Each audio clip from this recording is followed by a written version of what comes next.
Hey everyone, welcome back to another episode of The Other Side of Addiction. We are here with our special guest today. We've got Cody and Chelsea. Guys, thank you so much for being here. Thank you for having us. Appreciate it. Oh, absolutely.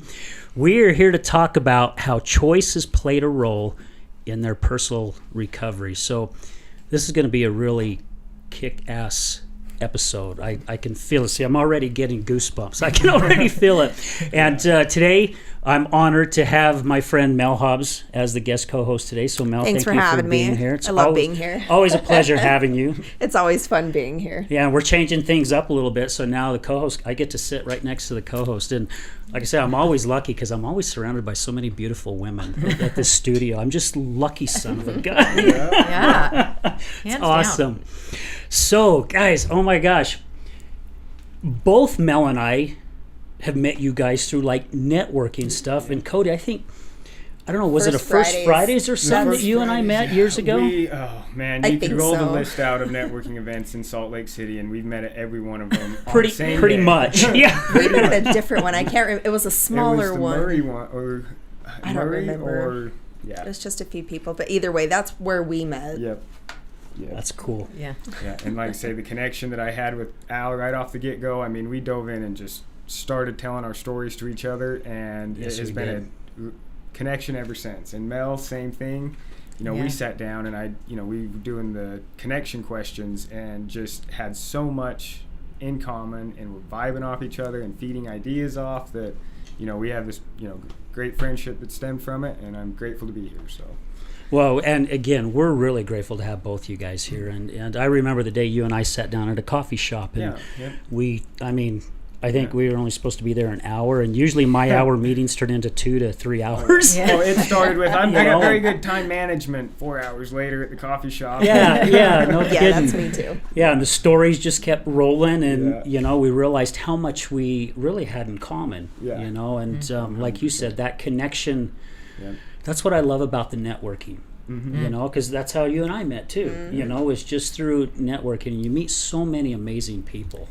Well, and not only do you meet them, but the idea behind the networking, you're not meeting with them to give them your pitch and do it. You're meeting with people essentially to build a relationship and find out, is there any dynamic here that we could possibly stand doing business with each other or not? And, it's just, like the podcast, just be real about life and what you're doing and, make the choice to be better. Yeah. Exactly. And I think that's one of the mistakes people who just start getting into networking. It's I took a class one time on networking, and the guy said that people throw up on one another. It's because they're too busy. Oh, here's my card. This is what I do. This is what buy from me. Well, but it's the relationship, like you said. Build that relationship, because so much more comes out of the relationship than anything else. Well, and to get off the topic of networking a little bit after this, but the idea when you've got to stand there and decide what you're going to say to all these different people and not just word vomit, it's a scary feeling until you get that comfortable notice to say, okay, I'm just here to do this, see what anyone else is doing. I enjoy it. Yeah, I do too, actually. Yeah, definitely. Well, let's get into this show, because like you said, enough about networking, because we could talk about that for a long time, since we've all done it for a long time. But tell us a little bit more about you guys.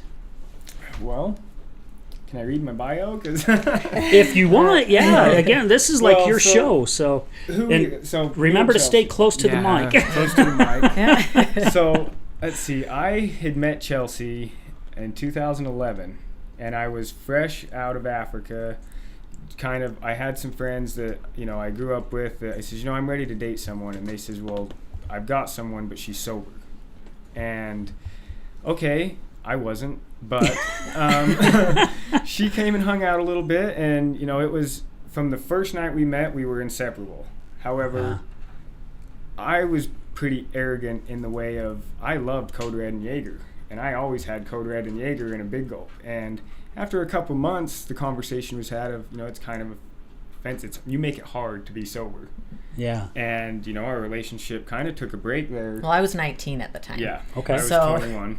Yeah, the decision to get sober came very young for me. I knew from a very young age that I had a dependence on alcohol. And so I went down that path. of being sober, and then about 9 months of sobriety, I went off the wagon just head first. Yeah. And, Wow.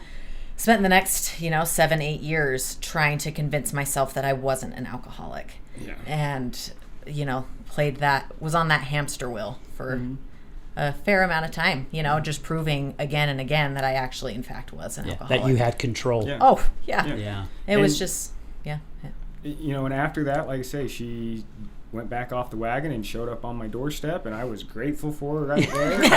Once again, Welcome to the dark side. Inseparable, and we partied hard. And I mean, not hard, but we we did. We constantly sure did. drinking and doing what we did. And it was it got to a point in our life that it ultimately led to divorce when we first got married. We got married in August, and she turned 21 in we decided January. to go to Vegas was an appropriate decision. Don't ever spend your 21st birthday in Vegas with your Vegas? significant other when you're both prone to.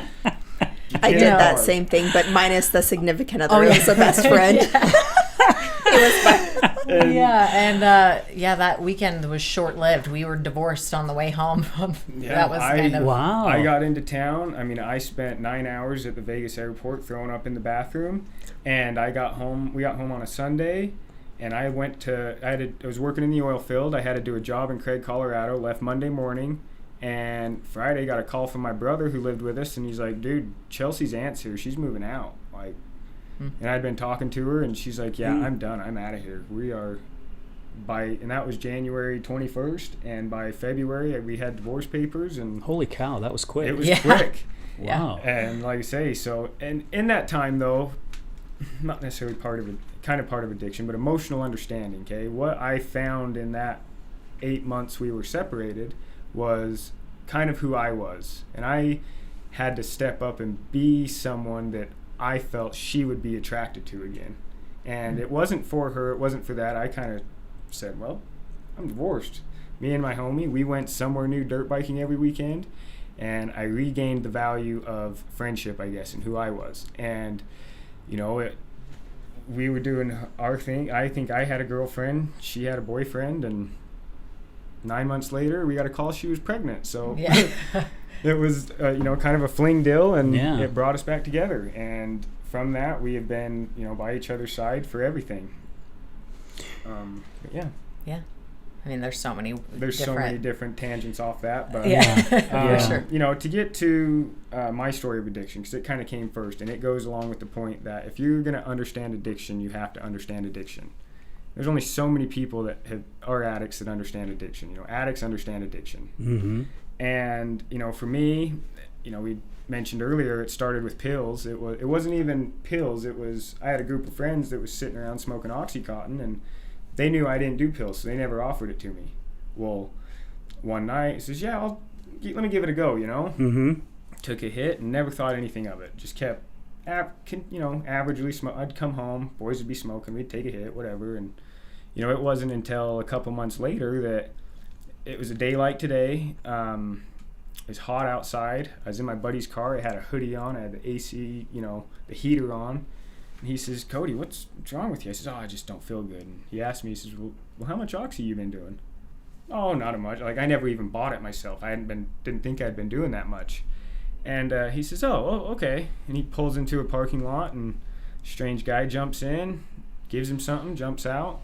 I'm not really paying attention because I'm sick, and he just throws a ball of heroin on some tin foil and starts smoking it. And I ask him, I says, well, what's that? He says, it's heroin. You want some? He says, sure.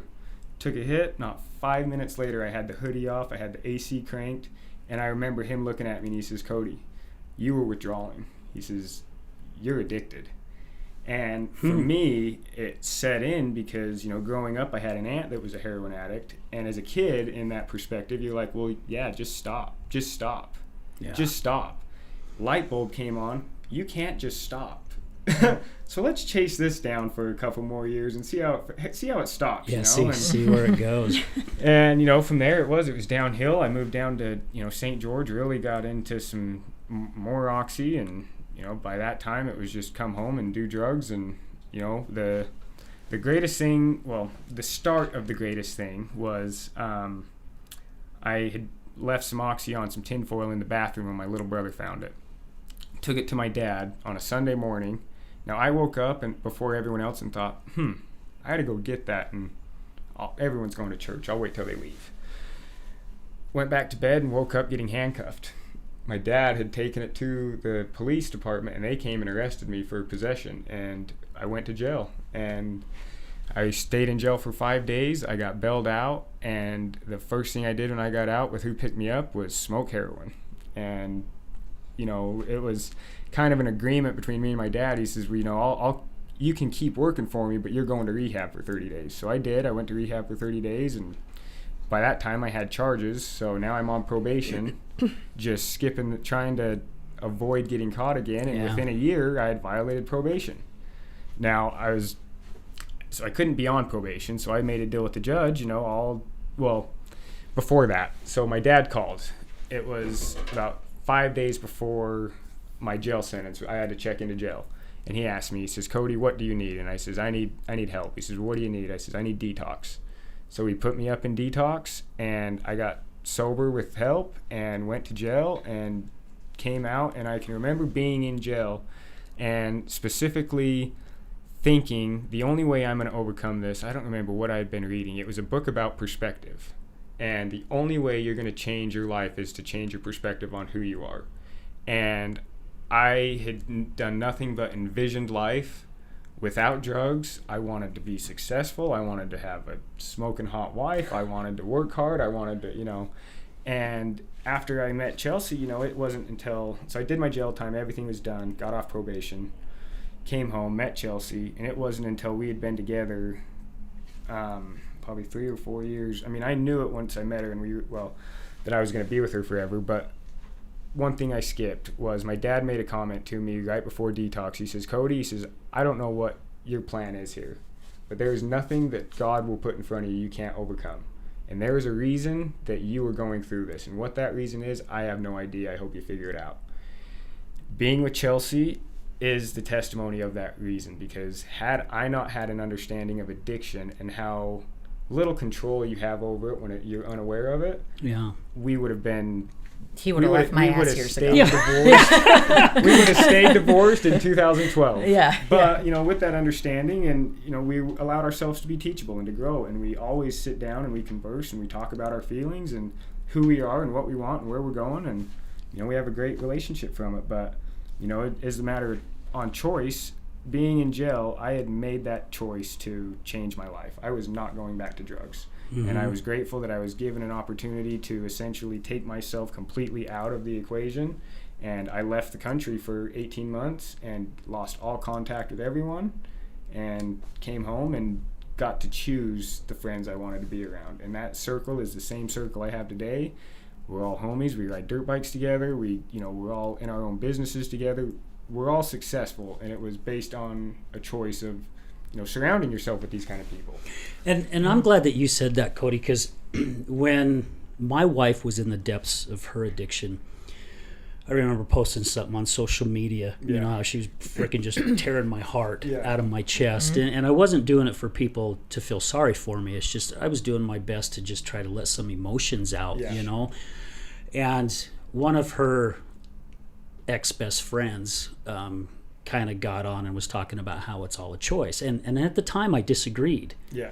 You know, I'm like, oh, okay, well, it's a choice. Yeah, right. You know, we'll tell the person, did they have a choice that they got diabetes? Did they have a choice that they got cancer? You know, that's how I was looking at it. Now that I've been in the recovery movement and being surrounded by all the incredible people I've had the opportunity and been honored to be around that have battled addiction and people on the other side, I've started understanding a lot more that it is choice. And we had a gentleman on our show about 2 weeks ago, who, you know, he let the addiction get the bad, and he wanted to get better, but it got to where he ended up killing his best friend. You know, did time in prison for manslaughter. And I remember seeing my wife go to jail for the first time, and she's like, I'm done. I'm flipping done. No, she wasn't. And all the time she went to rehab, like, you know, you were talking about your dad going to rehab, she was doing it for me. I was doing it for him. Which I was never made the completely choice to wrong. get sober when I went to Yeah. rehab. I was Yeah. pushed into it because I wanted to keep my job that I ended up not even having when I got out of rehab. So it, you know. Yeah, but that's, I mean, again, that's how I've been noticing the pattern works. And you said earlier too that, you know, us on the other side, it's easy for us to go, the hell's Just wrong stop. with you? Yeah, just just stop. Yeah. Because I told my Yeah. wife that so many flippin' times. It's like, just frickin' stop. It's that simple. Well, Come to find out, it's not that damn simple. Oh, and it's funny would've too. thought? My Yeah. experience with addiction, I have alcoholism thick on both sides of my family, and my mom passed when I was 9, and I watched the people closest to me not know how to deal with that grief, and an outlet of that was substance abuse. I saw that firsthand, and I despised it. I hated drinking to my core from a young age. And so it was so ironic, you know, years and years later when I found myself in my own bouts of alcoholism being like, wow, you turned out to be exactly what you hated, you know? And it's amazing how we do that, you know, things, and I think that transcends past addiction. Just you have sometimes things that you don't like about your parents, you end up doing. And that's like this really frustrating thing, the human condition. But that was definitely my story. You know, I didn't want to think that I had an alcohol dependence. I was going to therapy my senior year. I was cheer captain and a 4.0 student, but I partied really hard. And I got caught partying, and it was against the honor code, and I couldn't be cheer captain anymore. And so I was like, well, I'm just not going to do cheer. Who cares? It's whatever. I don't. And I minimized it. I checked out, and I had my credits done early. So that was for me, gave me permission to be like, I don't need this. It's fine. You know, and looking back now, I wish I would have handled myself a lot differently. And I know that I was really running from a lot of a shame and that I couldn't face. So yeah. And anyway, so senior year, I'm no longer cheer captain. My aunt, we had to have an intervention with her. She was really methadone Xanax addiction, and my grandma had put together an intervention.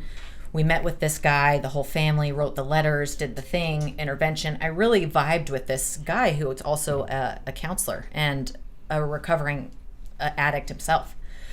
So I started seeing him, and I never really went to therapy that I know I needed to. Losing a parent at such a young age, there was some trauma associated with that. Yeah.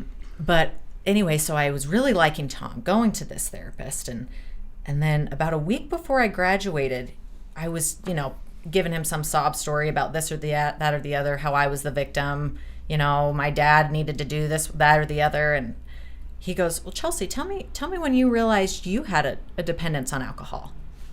And I was like, we're not talking about me, Tom. Like, we're talking about how screwed up my family is. Like, this has nothing to do with me. And it pissed me off so bad that I didn't ever go see him again. And now in retrospect, I look at that, and it was because he called me out at 18 years old. He knew that I was fully on the path of being a full-blown alcoholic, and I didn't want to see that. And I had to get an underage drinking ticket and get my license taken away for a year and community service. And I thank God for that, because I was put in a Prime for Life program. And for me, the instructor, you could tell, had some 12-step foundation in her. And I vibed with that because my aunt, who I've been very close with my whole life, who actually was the first person I drank with at 14, she's the one that showed me a path of sobriety. And I graduated high school. She had a summer that it was near her bottom, let's just call it that, and she got sober. And it pissed me off at the time, because I'm like, I'm not even 21. We haven't even legally gone to bars together. Started, right? Like, you're getting sober before we can really party? What's wrong with you? But thank God for her, because of the Prime for Life class, and my aunt started getting into a 12-step program. It showed me that there was a different way. And I got into it, and I was sober, and enter Cody. And I liked that sober life, but I was 19. And it was really hard for me to see my peers and people just in somewhat of a relative close age group partying and having that be a lifestyle. And I'm like, I'm not even of legal age to drink yet, and you're telling me I'm an alcoholic? Like, no. Yeah.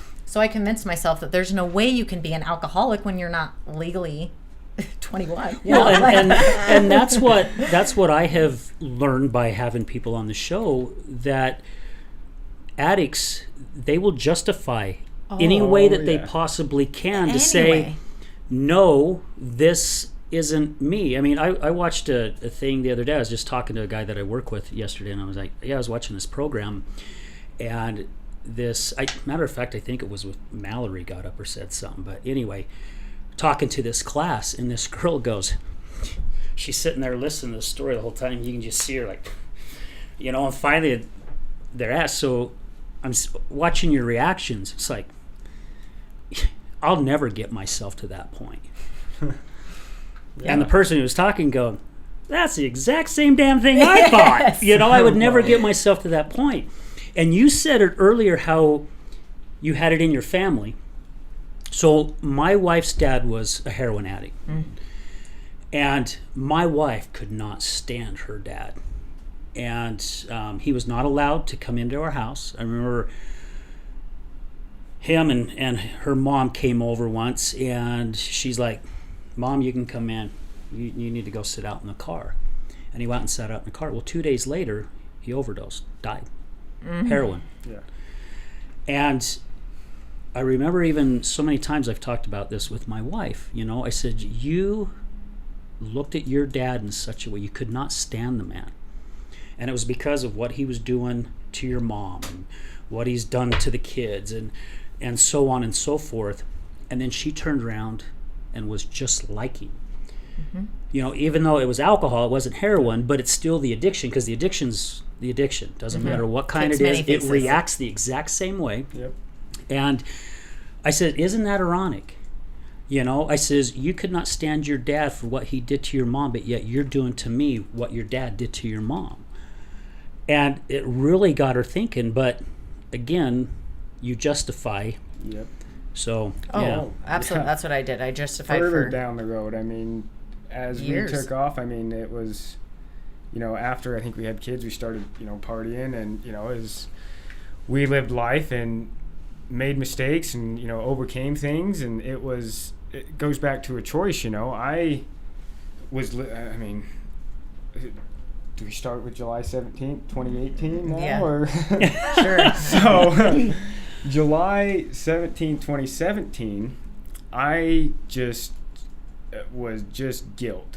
I had gotten to a place that I had justified my actions for anything. And what the emotion I found that caused this in me was when I would get down on myself or things wouldn't be going the right way. For me, it's, well, let me reach out and pick someone up. That'll build me up, right? Yeah. And I had made a habit of it. I had reached out and, was picking someone up, and it turned into sex, and that's, all it was. And so the guilt after the experience of that, to just sitting down with Chelsea and making the choice that, I'm going to clear the air. This is what happened. This is the situation. July 17th, coincidentally, is the night we first met, right? The day that, yeah. So there's a lot, and it's funny, the habit of things that happen on July 17th in the last 5 years will blow you away. I'm glad it's not the 15th. That's my birthday. Right? So anyways, so from that, we... So Cody tells me, drops the truth bomb. He tells me I've been having an affair. And where I was at the time, I mean, no one ever is ready to hear that information, but I already didn't have a shred of a self-esteem. And so I took his confession as, what's wrong with me? Yeah. I'm flawed. And also it gave me permission to be like, well, now I have permission to leave and go, you out the kids. I'm going to go party and go cry in my beer. Or 900 beers, and it gave me that permission. And it also, I retaliated. An eye for an eye. Oh, you want to hurt me? Well, I'm miserable and misery loves company. So I'm going to hurt you just as bad. Just advice to anyone listening, that doesn't ever pan out. So don't do it. So I did. And I ended up ruining a really great friendship of my own because of a door that was open, and nothing good happens after midnight, and and then I ruined that friendship and crossed a line there. And so by trying to get back at Cody, because I couldn't handle the hurt I was dealing with in a healthy way, retaliation was my go-to, and it completely backfired. I lost one of my greatest friends, and now he and I've never felt like I could express to him how I really felt and how it made me feel, because I didn't give myself permission, time to grieve, because I tried to even the playing field. Yeah, you jumped right in. And it was easier for me to level the playing field than to have the courage to maybe have the conversation of, do we need to be together still? I couldn't have that conversation. And so that turned up, we went into a pretty dark hole, but then that kind of isolated me. I didn't have any friends anymore, and I was just like, okay, well, we just have each other. Let's just drink together. Yeah. And a few months after that, we had an ectopic pregnancy that was really scary, and we have 2 daughters, and so then we had an ectopic, and it was a really hard thing to go through. And again, another perfect justification to drink. Yeah. I'm going through you don't know what I'm going through. Yeah. Let me drink about it. Yeah. And 2, to the whole point of justification, I was very fortunate not to ever have any jail time or a DUI, as I very well should have. Wow. Let's be honest. Yeah, knock on wood, no kidding. I never lost a job. On the surface, it was easy to justify drinking because, look, my life looked so together. Yeah. It wasn't. I couldn't look myself in the mirror, and that's not an exaggeration. I couldn't make eye contact because I couldn't stand the person looking back at me. We had the ectopic, continued to party, and then we were like, well, let's open the door a little bit more. Yeah, so it's not cheating. Let's open it up. Open marriage. See how that goes. Yeah. That lasted for about a solid month and a half. Yeah, we opened it up to a swinger group, and that's kind of what sobered Chelsea up. In that understanding of that group of you got to drop your possessiveness of your partner, and if a sexual experience is really that much to break you up, what grounds do you really have to stand on? Yeah. And that was kind of the justification, like, well, yeah, why not then? Well, yeah, if that's what's gotten us in trouble. If that's all it takes, like, let's just do that, and let's just, open it up. And, it came down to... Yeah, that also didn't serve us well. And maybe other people have had a positive experience for that, and I'm all for anyone finding whatever makes them happy. Yeah, it's their choices. For sure. I'd say that relationship with those people is what ultimately led to sobriety. But it took us to going to depths of all ends of the spectrum of, the party lifestyle and openness, and to really get a grasp of what we did want. And at the end of the day, August 30th, 2018, I was getting dropped off in the morning by someone not my husband. It's the middle of the work week. I had to go to work and pretend that I had my shit together that day. And I was so tired of doing that. Yeah. I was like, is this my life? Is this and it was so clear to me at that moment, the fork in the road of like, okay, you're going to be this person that is cool with coming home at 5:30 in the morning and doing God knows what all night and putting on a face and a lie to your kids, to your family, to your coworkers. Or you can lean into, nope, this is a dark place and I don't want to be here anymore. Yeah. And thank God I was there.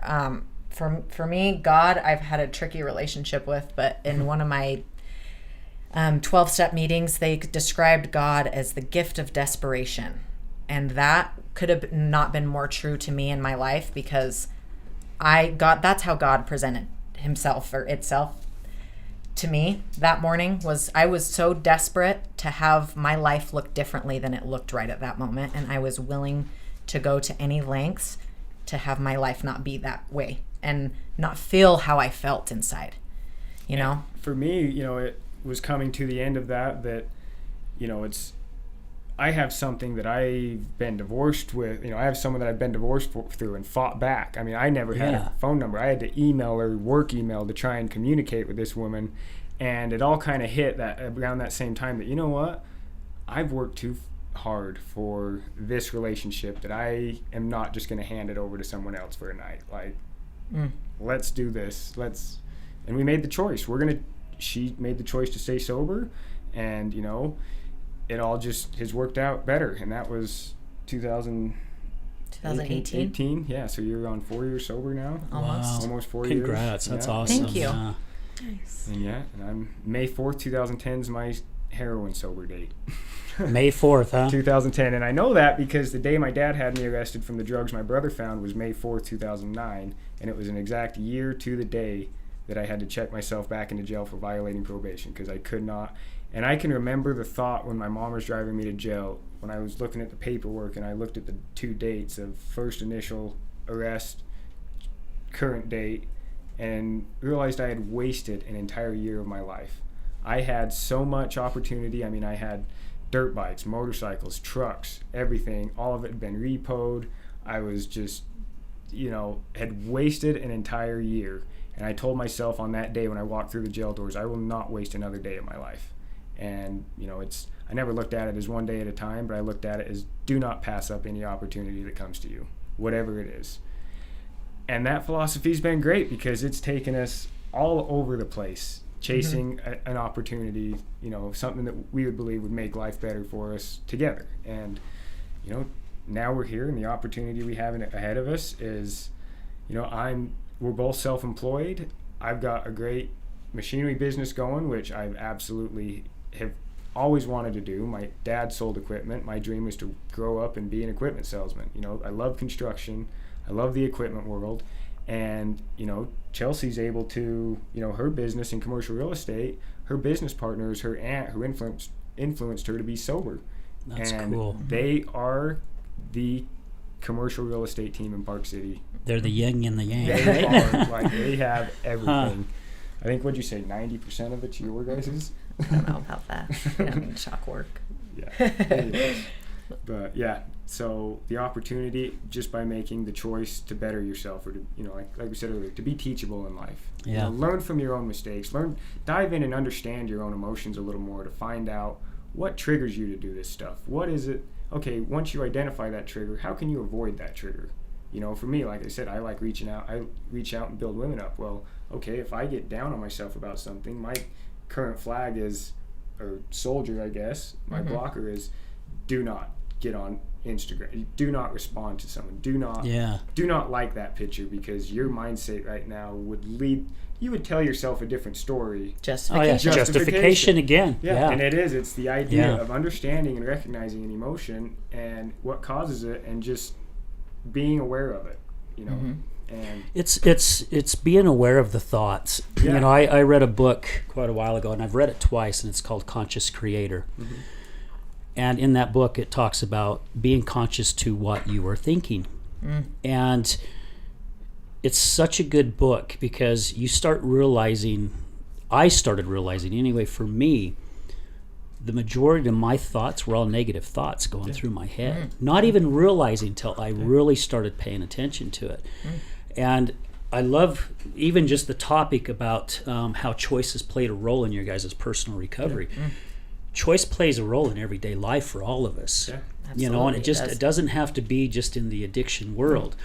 When I lost my job in 2009, I always thought I was a pretty damn good person, but I learned how to manipulate my way around different things, if it served me right.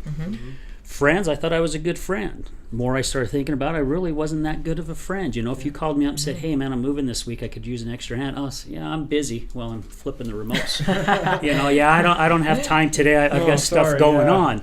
And when you start evaluating your life a little bit more, you really start thinking, I'm even getting goosebumps thinking about it. You can continually learn how to be a lot better person than you are. And I've said many times on the show, there's no finish line when it comes to becoming a better person and growing, and I have people in my family that, my dad was one of them, and he passed in February, but he was one that could not stand change. This is the way it is. This is the way it's always going to be, because you don't vary from that, because that's bad. And I was living that same type of life because that's what I grew up around. Right. Once I started realizing I had these choices, I'm going, oh my gosh, I wished that I would have known things a little bit more, because I was brought up, you go to school, you get a diploma, you either go to college or you don't, you go to the military or you don't, and you get a job and you stay there till you retire. That's exactly what I did, or was working towards. Right. Now I see this younger generation, they're doing whatever the hell it is that they want. You know, I mean, loving life. Loving and it. loving Yeah. life. You know, I mean, I've got a friend, I won't say who he is, but I've got a friend who has been an entrepreneur ever since he was a kid, come home from his mission, and he started going out.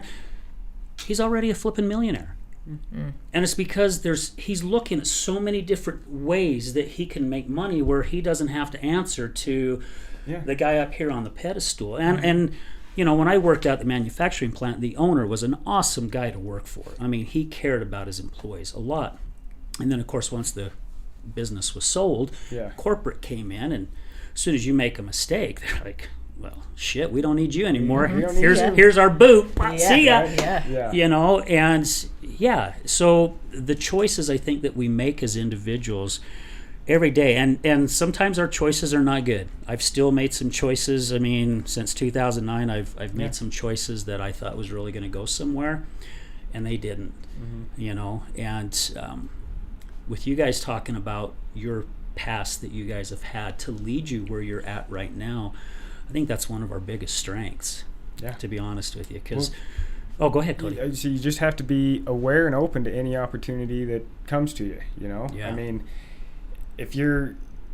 I say it all the time, all you can do is wake up and do what you're going to do. There's nothing you can change until you just have to be aware for those opportunities and when that is an actual opportunity, and then you take it. And it could be coincidentally the opportunity of a new job. You know, that's the other lesson we've learned in our lives is there is no coincidence in this life.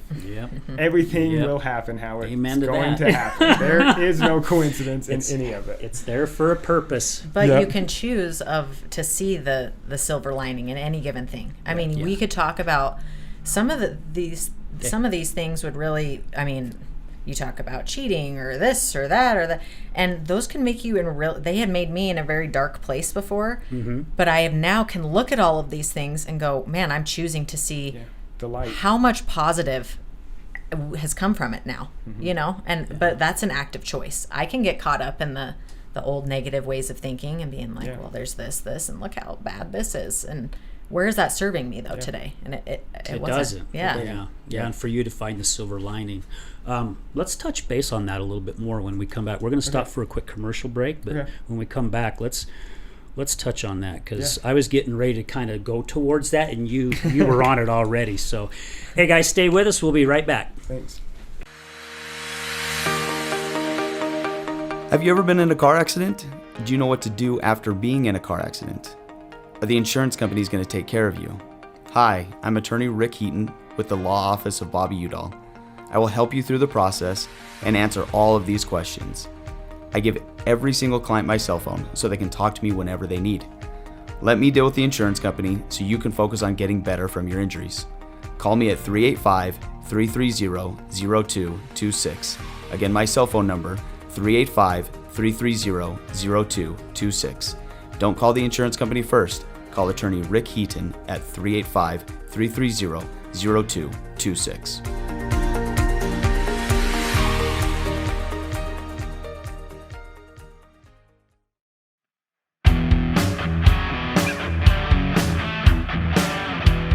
Hello, my friends. This is Brad Neufeld, and I want to thank you for tuning in to the Resilience Talk Network. You can listen to my show, Resilience, every morning, Monday through Friday at 8 a.m. Mountain Standard Time. On my show, we will be discussing what it takes for you to overcome the day-to-day challenges that all of us face in life, as well as some of the devastating ones that may lead us to feelings of hopelessness and despair. It's my goal to provide you with the tools and skills that you need to overcome anything that is thrown your way. To find out more about my show, visit our website at www.resiliencetalk.com. That's www.resiliencetalk.com. And as always, until we meet again, go for everything that you want in life and make it happen.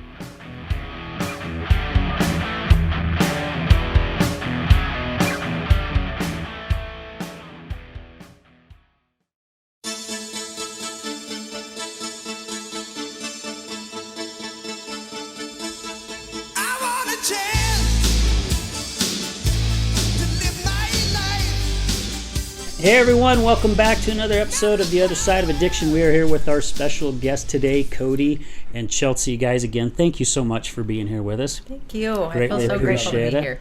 And again, thank you to Just Mel, as she goes by, Just Thanks. Mel Hobbs. Thanks. Yeah, so thank I you love for being here. We enjoy having you here, so yeah. We were talking about how choice has played a role in their personal recovery, and they shared a lot about their recovery here at the start and during the depths of their addiction. But before we stopped for a commercial break, we were talking about, as a matter of fact, Chelsea was talking about it, seeing the silver lining behind problems and issues and the darkness that we go through in life. And I was getting ready to elaborate on a little bit, and I'm glad that Chelsea brought this up, because in the depths of my wife's addiction, you know, I hit my knees so many times. And in 2019, I actually was on my way home from a networking group, and I had made my mind up. I can't do this anymore. And I was going to go home and get my pistol, and I was going to go up in the mountains, and I was going to take my life. That's how bad my wife's addiction was affecting me. And luckily, I got a phone call. And when I hung up, I saw the picture of my 2 daughters and my 3 grandkids, and I just, not ashamed to say, man, I broke down. I just started bawling. I was bawling so hard I couldn't see the road. I had to pull over because I was crying so hard, and realized something had to change. And I still kept hitting my knees asking God, why? Why is this happening? Why is this happening? Now I go back and I connect the dots backwards, as my friend Nicholas Smith talks about.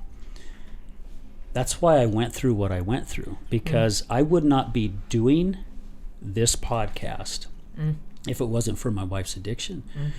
And I wouldn't be involved with so many incredible people. Now I've gained a ton of really good relationships with networking, as we talked about at the beginning of the show.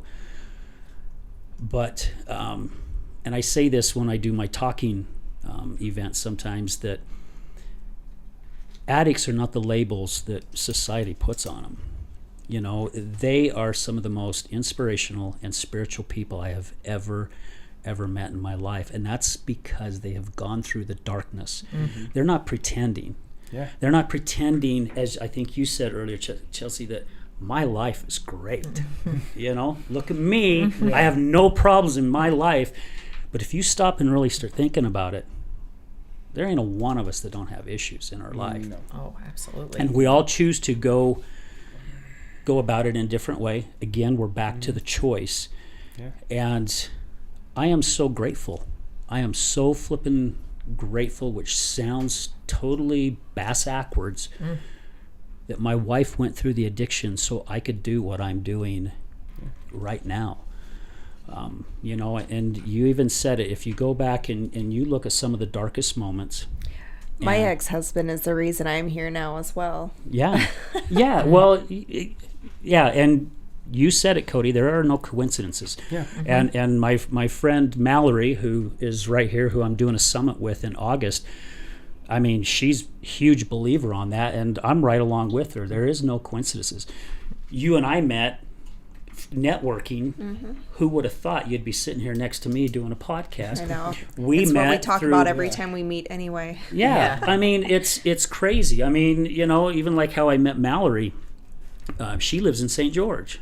Wow. And she's battled addiction, heroin addiction, and was getting ready to be sentenced to prison at the age of 19 because of her addiction. And, you know, she's worked herself out of it, and she had an incredible parole officer, or not parole officer, what else do you call him? Maybe it is parole officer. But he basically saved her life. And she was talking with somebody down in St. George, and somebody mentioned my name, and she got a hold of me on Facebook, and now here her and I, we're getting ready to do a frickin' event Yeah. Wow. in Probation St. is George what you're looking together. for. What's that? Probation Probation. officer. Yeah. Thank you so much. Yeah, and it's just, I mean, Dave DeRocher, my friend TJ introduced me to Robin, who works up there at the other side of Academy, and he's now one of our speakers too. And it's so cool to go back and look how dark my life was at the time, and how dark my wife's life was at the time, because she had no self-esteem either, and she still battles with it. She's gotten a lot better, but she still battles with it. But to see how all this has come together, it's again, if you just stop and you pay attention, you know, what's that saying? Life isn't happening to you, it's happening for you. Yeah. 100%. That is such a true frickin' statement. Well, I mean, and one thing I've always gone with is, you know, you're only going to experience the awareness of happiness to the level of the awareness of darkness. You know, you just, as dark and as hard as things might be, it is equivalently light.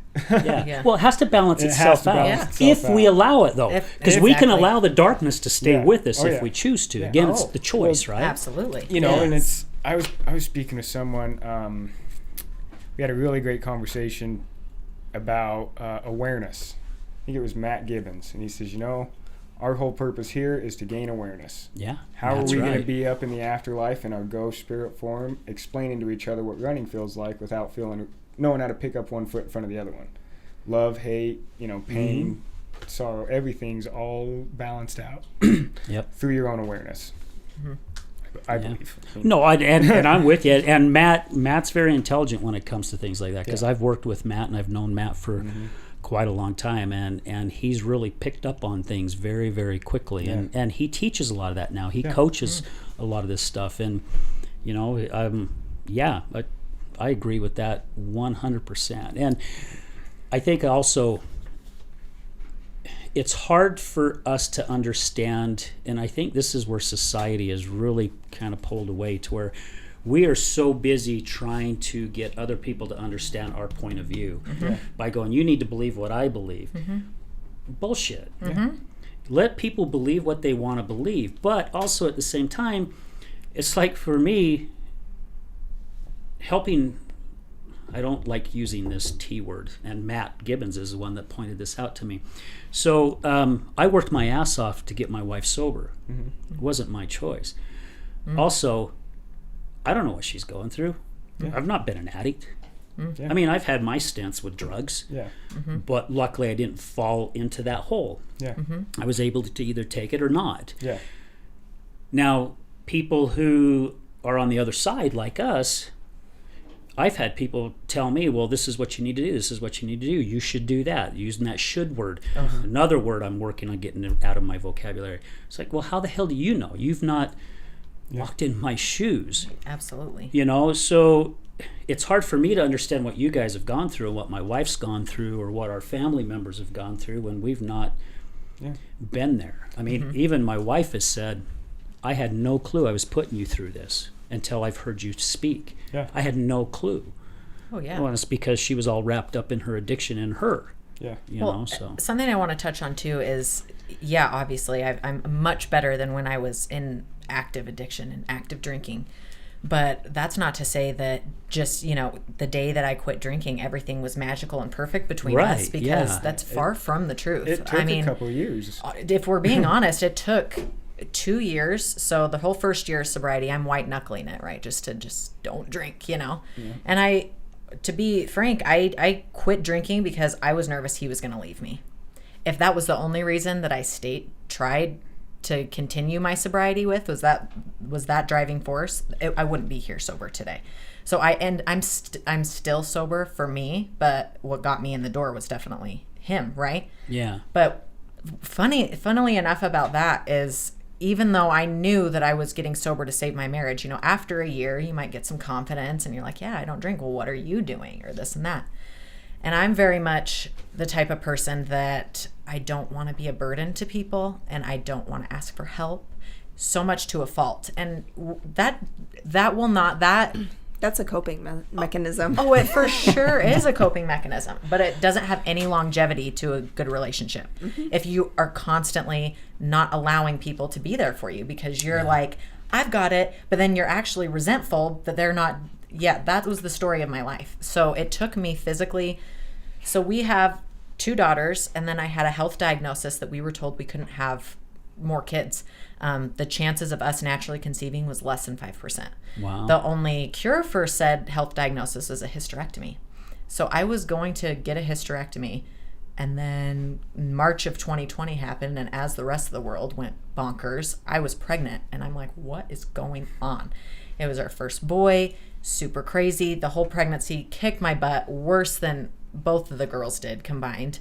But we went in to get induced with my son, and I went in there with such false confidence, like, I've done this twice before, I'm gonna be out of here tomorrow. Like, I can do this in my sleep, you know. And that was far from the case. It was a really hectic, scary delivery of labor, 12 hours, and then I started losing a lot of blood. His heartbeat started dropping, and we had to have an emergency C-section due to a placenta abruption. Really, really scary.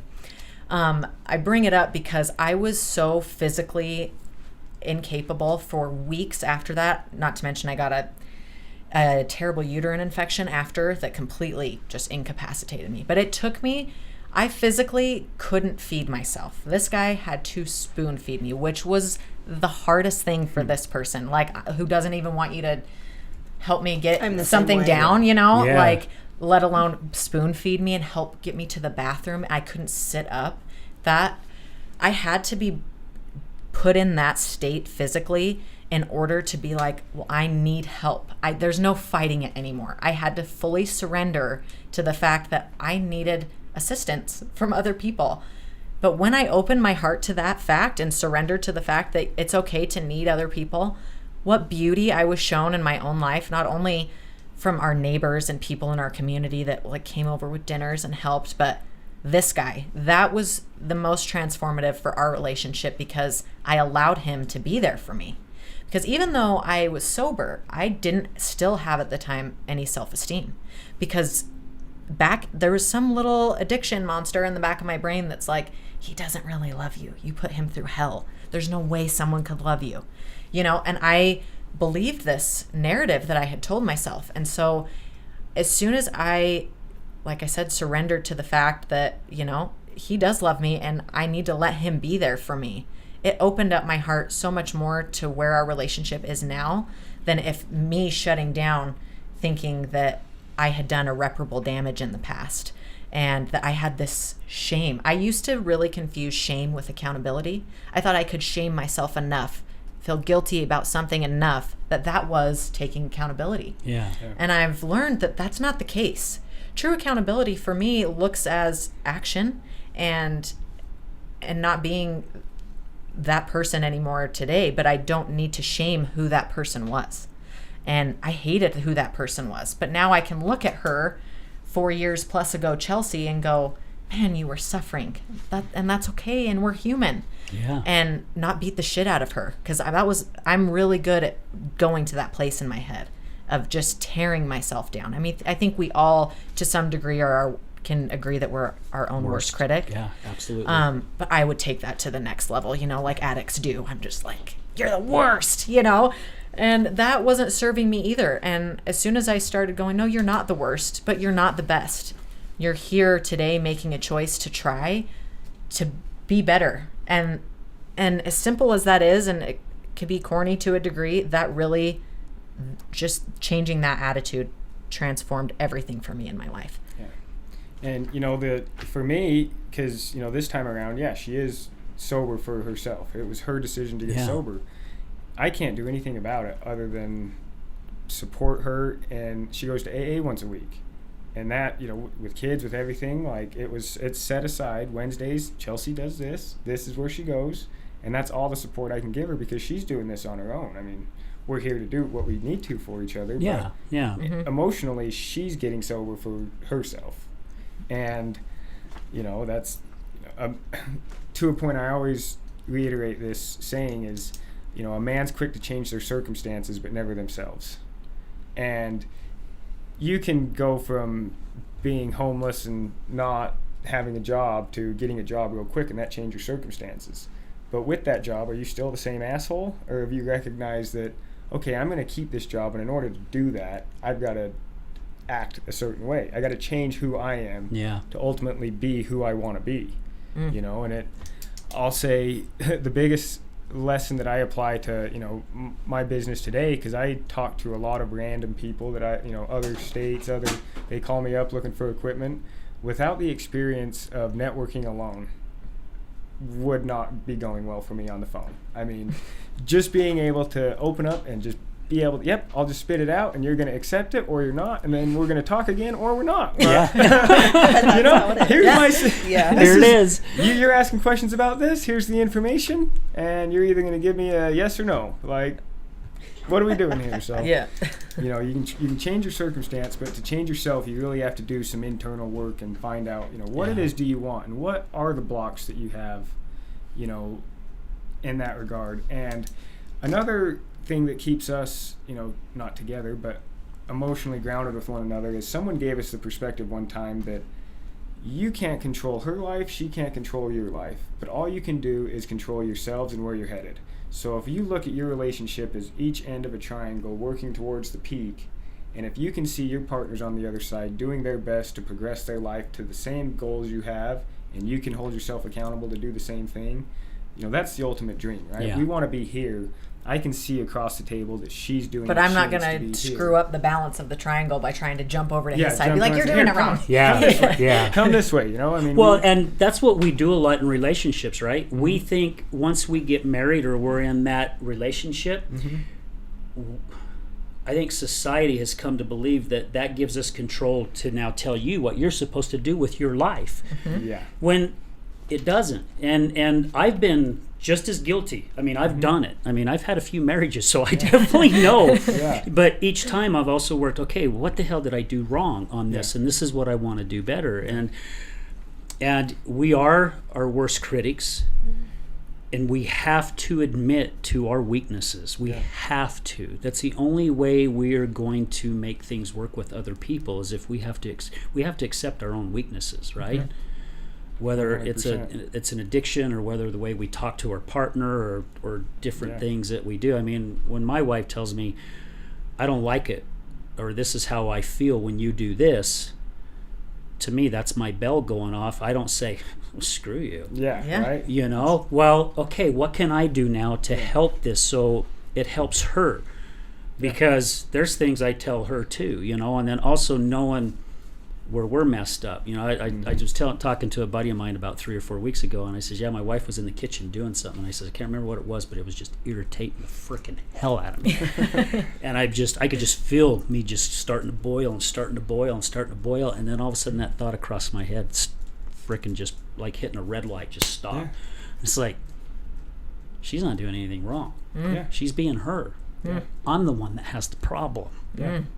I've got the issue, not Yeah, you got the not ego, her. right? You can't change it. Yeah, It's bugging so you, and you. yeah, and that's just who she is. So why do I need to jump on her for doing something that's just who she is?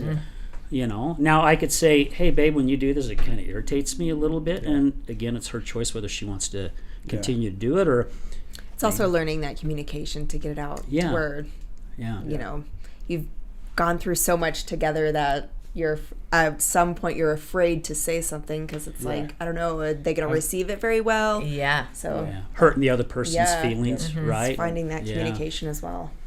Yeah, getting off the eggshells and being comfortable with each other, you know, and I'm so grateful because, you know, our relationship every night, you know, we get the kids down, we sit out front, puff a couple fags down, you know, have a BS, and we're just talking. It turns into a podcast basically because we dive down all these little tangents of emotion control or what this emotion does here, and I recognize this. Oh, well, that's so funny. I did this today and recognize this, you know. But the open line of communication that has come from all of our struggles, I guess, that we've chosen to overcome, and it's you know, you just have to allow yourself to be teachable. One, about your own body. You know, when you buy a new car, it's not the same. It doesn't drive the same from day one.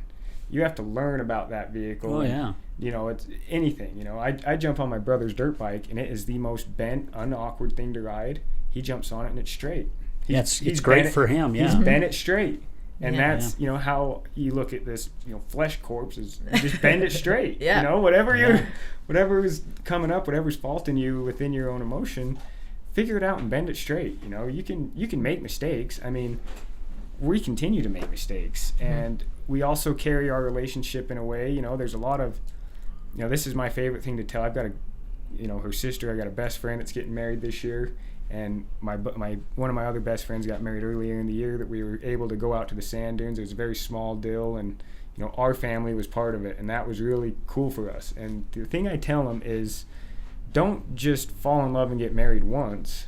Don't go through the emotions of getting divorced and remarried, but find yourself in that place where you're looking at your partner and you're in love and I want to marry you again. If this was that moment 10 years ago, this is that moment now, and we did. July 17th last year, we got married again. Yeah, we didn't do it official. I just had an uncle of ours stand in there and read it out to us, but it was the first diamond ring I had bought her. We had been together 10 years, and it was, we're going to do this again. For 9 years, I heard how, there was never a grand proposal. We just kind of fell into being married, right? I think she was just getting ready to say that. And then the second time, it's my favorite marriage picture because we're standing in the courthouse down in Salt Lake about 5 feet apart because she's 9.5 months pregnant. Getting married. Super pregnant. And then, this time it came around, she was sober. The life we were living at that point was like a fresh restart. We had fallen in love again. We had that moment of, let's do this again. I put it together. It was the night of Garth Brooks, so what better way to get started than the night of Garth Brooks, right? And and that's my advice to anything. Just be teachable and overcome your obstacles, discuss them openly, and be that person for someone else, because she's my best friend, and I couldn't understand who I am without her explaining to me her perspective of it, to get yourself out of that ego of I know who I am. Mm-hmm. Well, no, okay, I think I do, but then you hear this bugs me. Yeah. Okay, well, let me look at that. Yeah, that's probably an okay thing to adjust my with. Well, it's now where was I going to go with it? It helps you grow, and as long as you're not taking things personally, because when my wife would go to rehab, whether it was 30 days, 60 days, 90 days. It was 6 months sometimes, and she'd come back. And there was one time where she went 13 months sober. Yeah. Mm-hmm. And I remember after a certain amount of time, our relationship was the best it had ever been. And we had a good relationship for 3 years before I finally decided to try marriage one more damn time, right? But we got to that point to where we could tell one another. And when she got back in the addiction, and at times we still, in all honesty, we still fall back on it to where we're taking what one another's saying and we start taking it personal, like, oh, there's something wrong with me. Well, I'll tell you what, this is what's wrong with you. We start throwing those daggers at each other, but to be able to stop and say, okay, I'm gonna listen. I'm gonna listen to what you have to say, and then, like you said, I'm gonna evaluate a little bit, and I'm gonna put some perspective to it, and go, okay, I really am doing this. I didn't realize it, and I think that's what really helps with the relationship, and with you guys, that I think that makes it so amazing is the battles both of you guys have gone down. Yeah. I mean, you guys have gone down some dark roads. Yeah. Mm-hmm. And to be able to come out of it I take together. So much pride in the fact that there isn't anything we haven't overcome in our relationship that wouldn't have broken every other relationship. Oh, and we made the choice to stay through it because, a lot of people throw in the towel after the first, affair or whatever it is, and it's like, there's been multiple things that would ruin any other relationship, and we have chosen to do this life together, whatever obstacle that might be. I mean, I could confidently say there is nothing that could come up that we couldn't ultimately work through if we wanted to. Yeah, but again, it's a choice. If you wanted to, And to your point of taking things personally, I'm so guilty of that. And as soon as I stepped outside of myself and I realized that that's ego too. I used to think the ego was like, oh, if you have ego, you think very highly of yourself. So I'm like, oh, I feel like a piece of shit most of the time, so there's no way I have ego. But that actually is an ego telling you that you're the worst thing on the face of this earth. That's a faulted ego as well. And as soon as I came to terms with that and realizing that, okay, big picture, we love each other, and all the other things in the way are just little distractions in the way, and trying to see past, because some of them are bigger, than other distractions. You know, there's the day-to-day, you did the dishwasher wrong, or you Yeah, know, you did You didn't do the dishwasher. or there's like, no, I've been holding on to something for a long time, and now I need to pour my heart out and confess something to you. Like, there's that stuff too, but it all is the foundation of, are you open enough and to see past your own hurt feelings or whatever you might be feeling from what this other person is saying? Do I love them enough that I can see past my own hurt? You know what I'm saying? But it took a long time in therapy and things to get there, to understand that. And I think, too, a lot of it has to do with how you communicate with the other person. And that's one thing I've learned through my wife's work towards getting sober and stuff, you know, is before I would put the blame on her, you know, this is happening because of you. And basically all I was doing was putting more shit on top of her that she already had a ton on top of her, and I was just putting more there. Once we started communicating a little bit better, the communication was, you know, when this happens, not when you do this, but when this happens, this is how I feel. So I wasn't throwing it on her. And she's the one that was teaching me that. I didn't teach her that. She was teaching me that through her her big book steps and different things like that. And it really, really started helping us out a ton, because now she wasn't feeling like the piece of shit that she always thought she was. She had confidence to come to you knowing you're going to accept what she's, whatever she's feeling, you're going to be open and accepting of that. And that's a comforting feeling for anyone to feel. Oh, I mean, my gosh, yeah. I mean, she just said that to me just this past weekend. I can't remember what it was. And she goes, babe, I just want you to sit and I just want you to listen to what I have to say. I'm like, okay. She goes, and please don't take it personal. Okay, you know, she's telling me right then and there, this is not a threat towards me. I don't need to put my wall up. And she's like, when you say this to me, these are the emotions that I'm going through. And I'm like, gosh, I didn't think it was affecting you that bad. I was just saying it, my emotions aren't really being affected. I mean, what's why the would big yours deal? be, right? You know, but it really opened my eyes going, oh my gosh, I didn't realize that I was doing this to her. You know, and it's I mean, relationships, man, it's a full-time job, and especially when you throw addiction in, because I would have to say really, and I don't know what the percentage is, I probably ought to do some research on this, but usually you don't see a couple make it through together, because usually one person will choose, you know what, you want to get clean and sober, F you, go for it, because I'm enjoying life right now, and I'm going to continue to do what I'm doing. The timing of everything. I mean, had I run a heroin addiction alongside her alcohol addiction, that couldn't have probably wouldn't have had the same outcome of that. No. You know, the timing of, okay, it was the same. I was the same age, she was the same age, you know, 18, 19, 21 when things stemmed off, and then, you know, but had I not been 3 years older, had we run those addictions together, I guarantee it's a completely different outcome, because I had to learn a thing or two about myself and, you know, choose to be teachable, and not only of myself but of other people. And so that, you know, like to my dad's point, there was a reason you're going through this. It was to understand addiction enough to understand, you know, Chelsea, or the life we were about to have.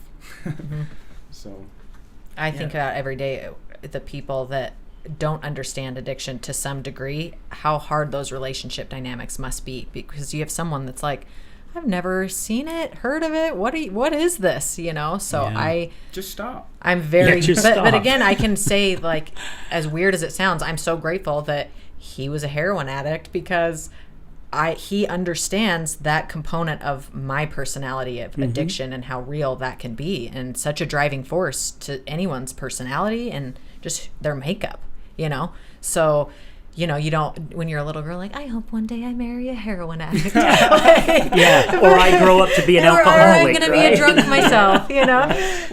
But I'm so grateful for that today, because the deep, profound understanding we have of each other, because we know the darkness, is just, it's huge. You guys understand life, because you've gone through some dark stuff. Because that's one thing I was telling my wife after we left an AA meeting one night. I'm like, you guys get it. She's like, what do you mean you guys get it? I'm like, you guys get life. From the stories that I hear when people get up and share their stories.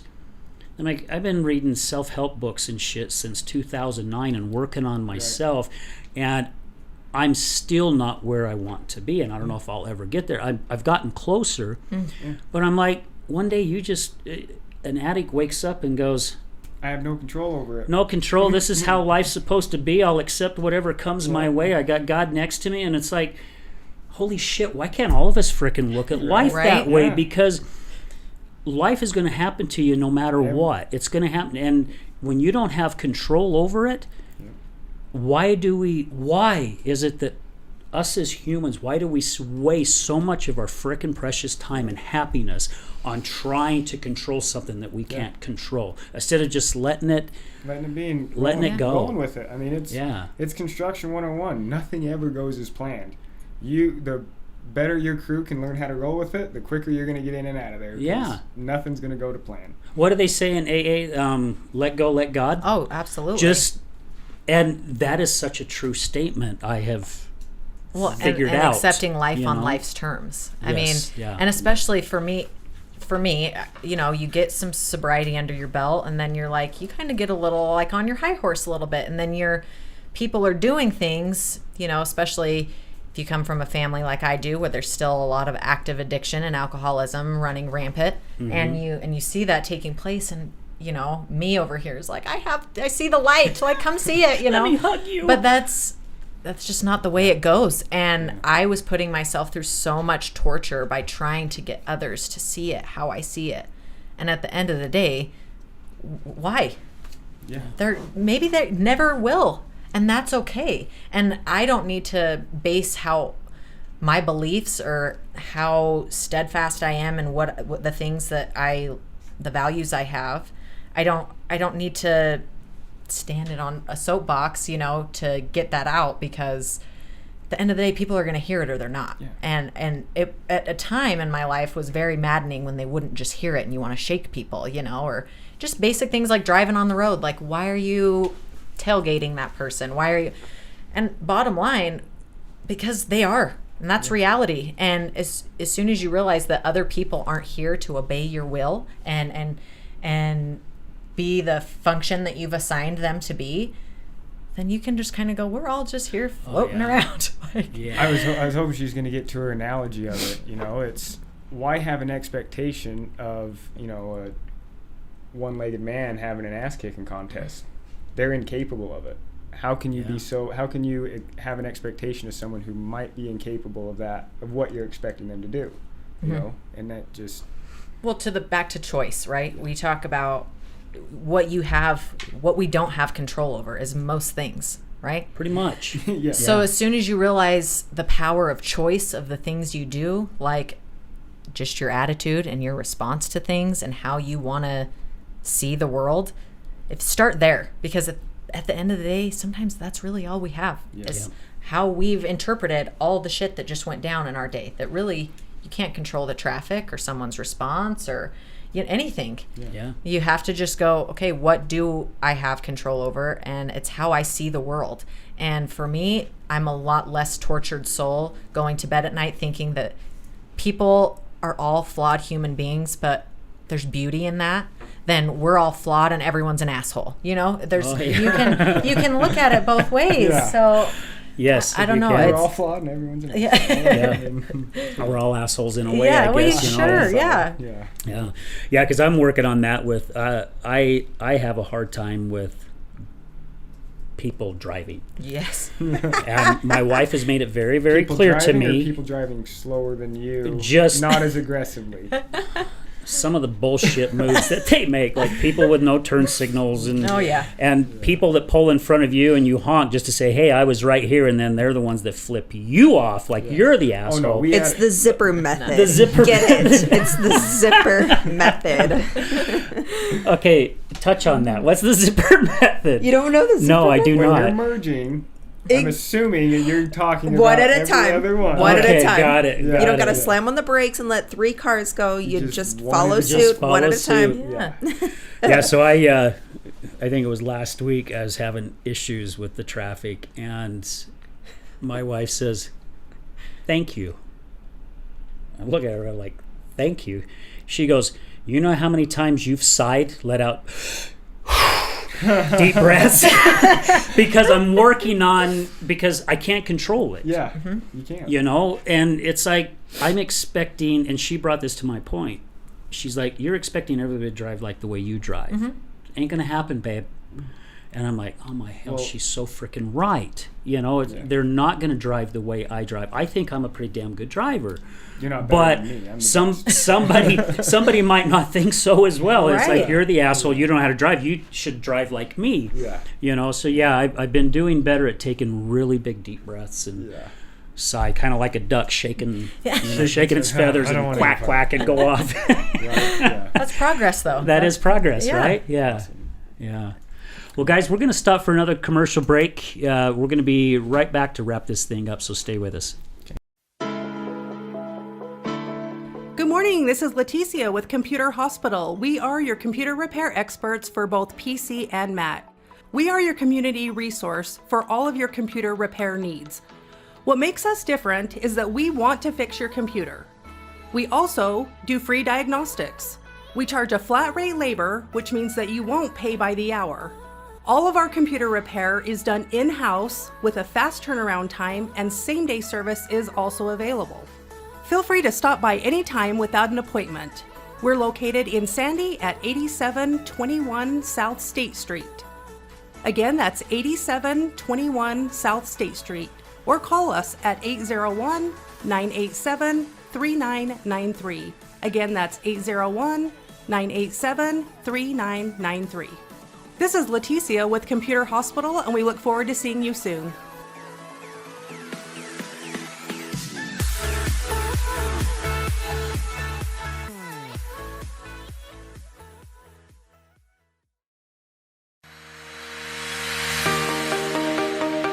Hello there, this is Brad Neufeld with the Resilience Talk Network, and I would like to introduce to you Taffytown, one of our newest sponsors. Let me introduce you to Derek. Hi, I'm Derek from Taffytown. We're proud sponsors of the Other Side of Addiction podcast. Taffytown is a family-owned and operated business still operating in the Salt Lake City area for over 100 years. We manufacture some of America's best saltwater taffy. What makes Taffytown stand out from all of the others? We have a unique recipe, a whipped-style recipe that incorporates egg whites, evaporated milk, real sea salt. It's a unique product that is flavorful, melts in your mouth, and the best part is we probably have a flavor for anyone's liking, a flavor for any reason, for any season. We have unique flavors like chicken and waffles, maple bacon, frosted cupcake. New this year was a pineapple ghost pepper flavor. That's awesome. Where can people find out more about Taffytown and all of its products? You can check all of this stuff out. All of our products are available for sale on taffytown.com. We ship for free from our website, so all of our pricing on there is shipping included. Oftentimes we offer special promotions and discounts to our loyal customers, so do be sure to sign up for an account, and we look forward to seeing what we can do to make you smile with our taffy. Where are you located?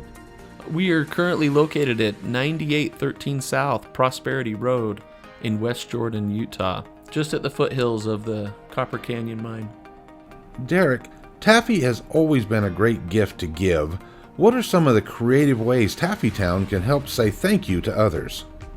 Yeah, if you're looking for gift ideas, whether to say thank you to friends or family, or maybe to your clients after such a difficult or successful year that you've had, you could look no further than to get a gift idea from taffytown.com. We offer pre-packaged gift boxes that say that it's saltwater taffy from the city of the Great Salt Lake, and it tells a little bit about the history of our community and making candy for so long. You can also do customized gifts to pick out just the right flavors or colors of candy for that special someone, and deliver even a personalized message in that box to them. So please feel free to check out taffytown.com for any gift ideas this season. Thank you so much, Derek. Please visit taffytown.com, that's taffytown.com, to find out more about the products and services that Taffytown offers. You won't be disappointed.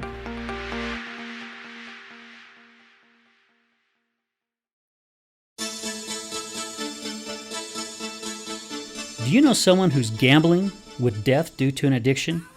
Do you know someone whose life is being turned upside down due to a loved one that's battling with addiction? Hi, I'm Al Richards. I am the host of the Other Side of Addiction podcast. I started the podcast due to my wife's battle with alcohol. Let's just say I became addicted to her addiction. Our podcast is helping people understand a little more about those who have battled addiction and those who are hurting from their addiction. Through raw vulnerability, we share stories that help uncover the root causes of addiction. Shame felt on both sides, matter of the conscious and subconscious mind, continued beliefs, and often confusing paths of recovery. We collaborate with real people and their stories, as well as licensed professionals, to help our audience gain a better understanding of addiction. You can find us on Resilience Talk Network. You can also find us on Facebook at Mr. Al Richards. That's Facebook at Mr. Al Richards. You can also find us on YouTube. Just look up the Other Side of Addiction podcast.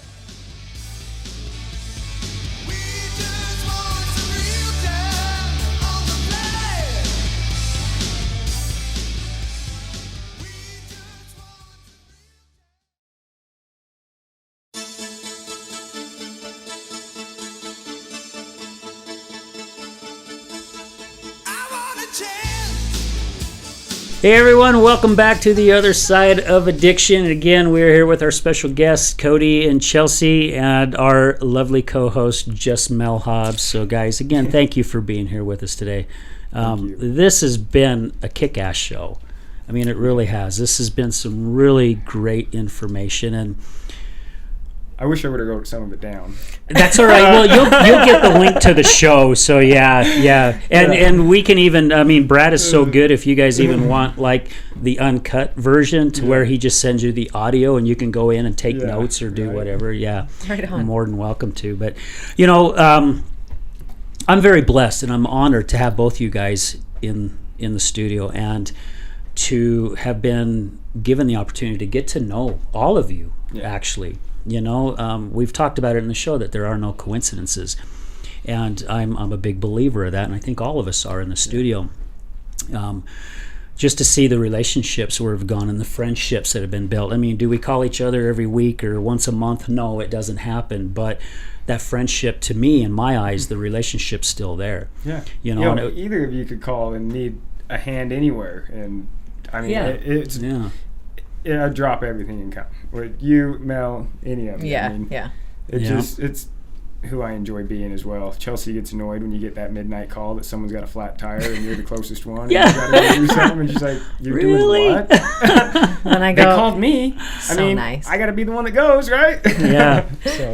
Well, and it's cool too. So I mean, the look on Mel's face when she walked in the studio and saw you two, to me, that's priceless. That's like, oh my gosh, this is so flippin' incredible, because that connection's there, you know. And in our networking days, I'd tell Chelsea, like, I go to Mel's house, her vibe in the house, the plants. Oh my gosh, like, we'd hang out for hours and just literally like come up with new ideas, whether it's the bags. Remember the bag idea? Yes. And then the paint idea. Yes. We would like brainstorm ideas, and it was just, the vibe there was just so comforting. My first paint night was amazing. Yeah, it came off of a rough afternoon of figuring out how she was gonna do this, but I ultimately ended up taking that idea to my son's school. They had I don't think it was quite career day. I don't exactly remember, but either way, I went to the school and I ended up going to a couple of different grades and doing that whole process with the flower that I had. I went through a process where each petal of the flower had a question, a yes or no question, and you would pick two different colors.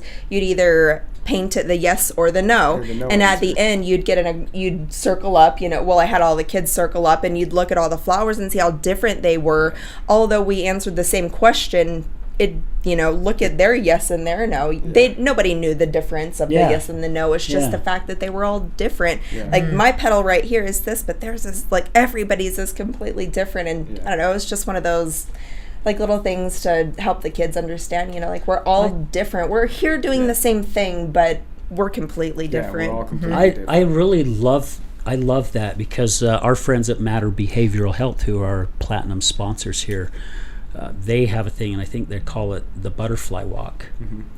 And they have a butterfly that's down on the ground, and the different sections of a butterfly's wings has different words in it. So people, they do this with their clients that come in. They'll step on a certain part and it'll have this word, and then there's a counselor there going, okay, well, tell us why.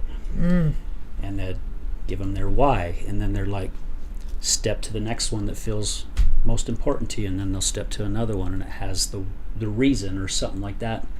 And the whole purpose of it is to start getting them to start programming their mind of going, oh, I wasn't looking at this, because we're so busy scrambling things that's coming at us so fast, instead of taking the time and doing one little teeny step at a time, you know. And I think that comes where a lot of also people give up on things, and even in recovery they give up so soon, you know. When I watched my wife start slowly getting into the alcoholism, she didn't become an alcoholic overnight. You know, it slowly started creeping in. Well, it's the same way with getting out of it. It doesn't happen overnight. It's a slow process, and I think all of us can learn in life to slow down just a little bit more and take one step at a time. You know, when I used to teach some fitness stuff at a health store, you know, a lot of the people that came in were Polynesians, and a lot of Polynesians are large, and they come to America, and things are so easy to get here compared to back at the island. You know, they end up kind of going overboard, and it's like we would teach in the class, you don't have to stop enjoying the food that you enjoy eating. It's just learning how to control and maintain and do a different lifestyle change, which both of you guys changed your lifestyle. You knew certain things that you needed to get away from, because if not, you could fall back into that. You know, it's like, how many times do you go down a road and you have a pothole? How many times do you hit that pothole before you start realizing, oh shit, I got to swerve because that pothole's coming up? You know, it's almost kind of that same thing, you know, before you realize, I gotta do something different here, because I'm tired of paying for an alignment. Serious. Well, and that's, you know, it came at a time that I completely ruined our life. I had a pretty bad dirt bike crash, and, you know, lost my job, lost our house, living at her grandparents' house, or grandma's house. And in that time of, you know, my foot's in a cast, I can't walk, like, I realized the pattern of habit I had created was the same image that I'd seen in my dad. Yeah, I was at the dirt bike track 5-6 nights a week. She was a stay-at-home mom with the newborn. Like, that's her job. She's fine. But what I realized is the appreciation I had for her when I was put in the situation of being at home and realizing that, no, that's hard work. And I've been using it as an excuse to do this, and I had actually seen my dad's pattern in myself. And I changed as soon as that became clear. It was like, okay, nope, we're going to do something different. We're going to get out of this. I do not want her to feel the emotional torment that, you know, my mom felt growing up, being belittled or put off or just put to the side because the friends in the dirt bike track was more important, or, you know, for my dad, the hunting trip was more important than, yeah, I've been gone for 3 months, but I'm going to go hunting, and you're going to stay here and keep dealing with it, and then I'm going to get home and I'm going to leave again. So, you know, so deal with it. So deal with it. And I didn't want that, and I didn't want to put her through that, and it was a great eye-opening experience. That first time I recognized something and was like, I can change this. I don't have to do this. I can be someone completely different. And, you know, it actually is being someone completely different and being aware of the patterns and habits. I mean, I'm in business with my dad now, which growing up, no one in their right mind would have ever told you we would have been able to work together as long as we have in the last 2 years, basically. So, you know, it is just that. And, you know, for me, you don't get to choose the days you wake up, but choose happiness on the days you do, and your day will go so much better. And, I mean, that's I was going to ask you guys if you'd leave something with our audience, but that's really, really good.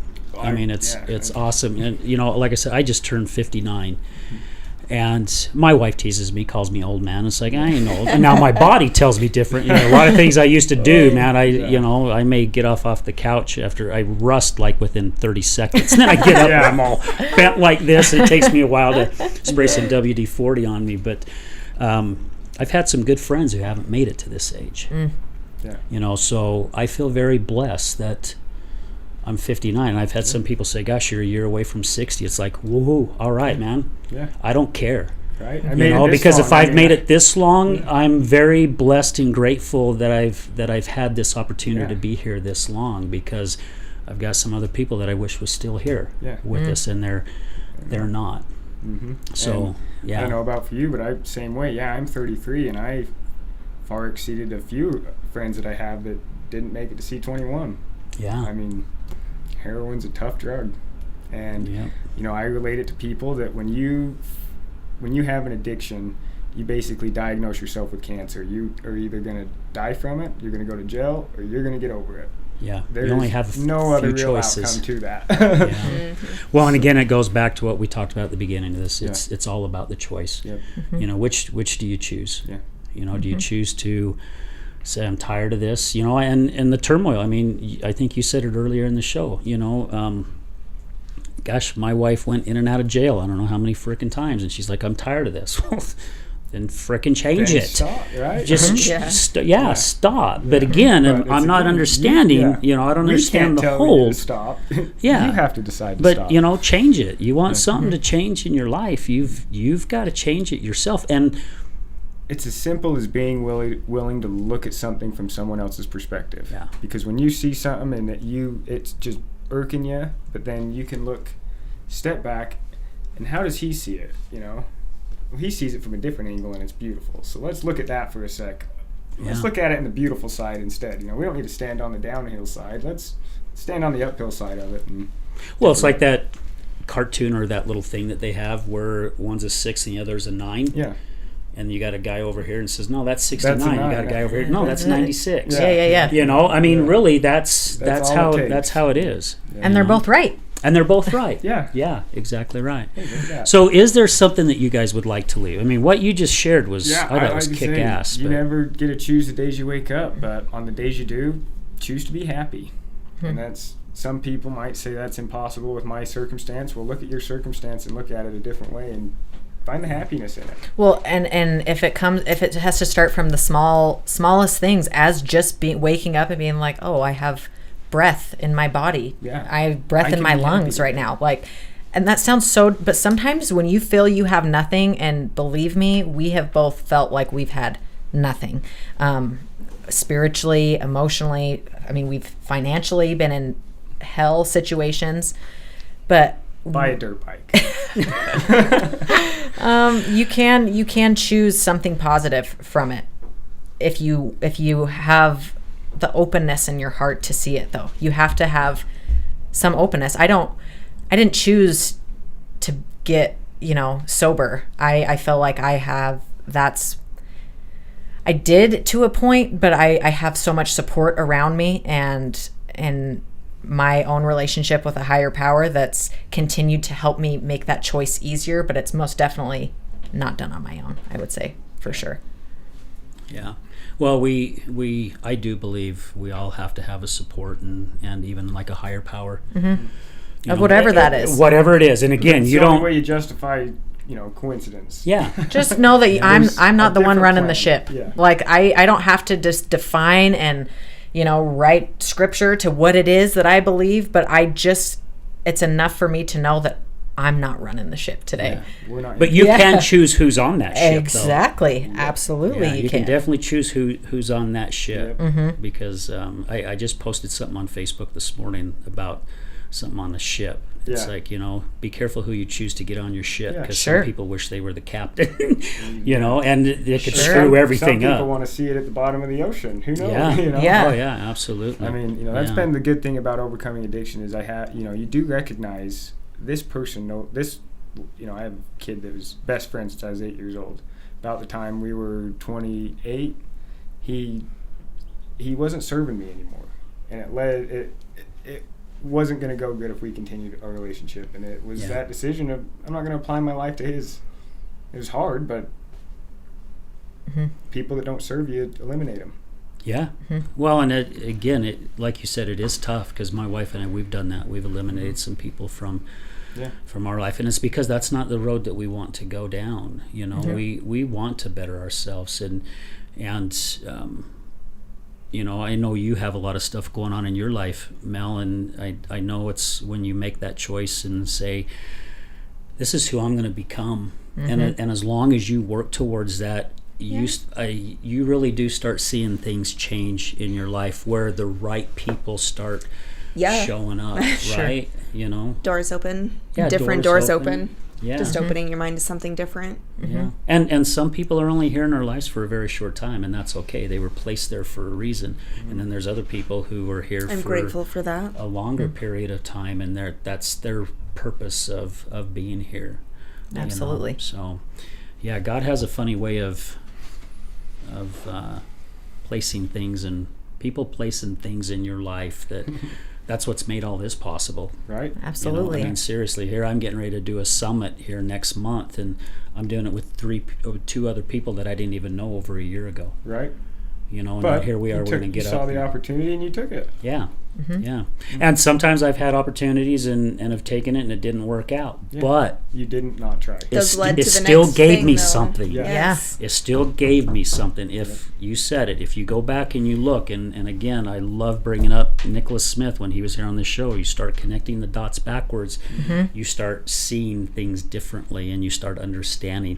You're not going to understand where things are going right now this day, Nope. No. but next year this time you're going to go, oh, that's the reason Yeah, why. that's Yeah. how it- Connecting it backwards again. Yeah. Yeah. All right. So is there anything else you guys want to share? Mel, you got anything you want to throw out there? No, I've